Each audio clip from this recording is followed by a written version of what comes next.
السلام علیکم ورحمۃ اللہ وبرکاتہ۔ پیارے بچوں، کیا حال ہے؟ مجھے امید ہے آپ لوگ خیریت سے ہوں گے۔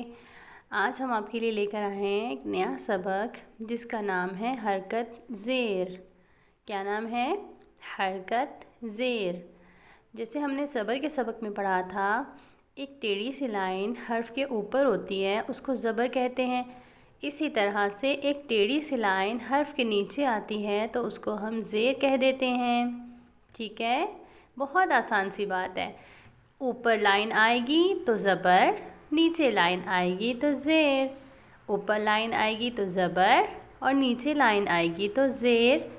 زیر نیچے کی طرف ہوتی ہے نا، دیکھیں سب لفظوں کے نیچے زیر ہے، اسی لیے زیر کی آواز بھی نیچے کی طرف جاتی ہے۔ ٹھیک ہے؟ کہاں جائے گی؟ نیچے کی سائڈ، ڈاؤن سائڈ پر۔ اچھا، مزید دیکھتے ہیں زیر کے انٹروڈکشن میں اور کون کون سی باتیں ہمیں معلوم ہیں۔ جب را کے نیچے زیر ہوگی تو را کو ہم باریک آواز کے ساتھ پڑھیں گے۔ جب زبر پڑھتے تھے تو ہم زبر کو موٹا کرتے تھے نا، را کو، لیکن جب را کے نیچے زیر آ جاتی ہے تو یہ را باریک ہو جاتا ہے۔ بات سمجھ میں آ رہی ہے پیارے بچوں؟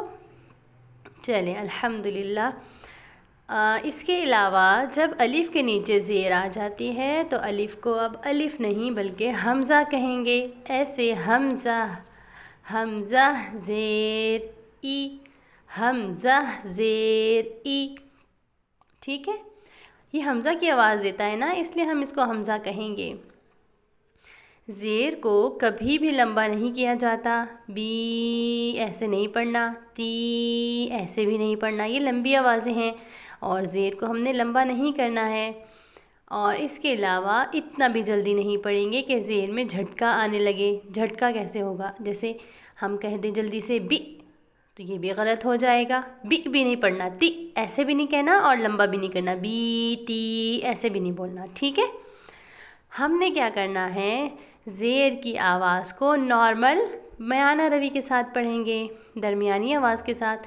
اور ایک اور غلطی جو ہم زیر کی تختی میں کر دیتے ہیں، ایک مجہول آواز کہلاتی ہے۔ مجہول کیا ہوتا ہے؟ جیسے اردو کے جیسا لہجہ، بے تے سے، یہ اردو تلفظ ہوتا ہے، اردو ساؤنڈز ہوتی ہیں، تو اس طرح سے پڑھنا بھی غلط ہے۔ ٹھیک ہے؟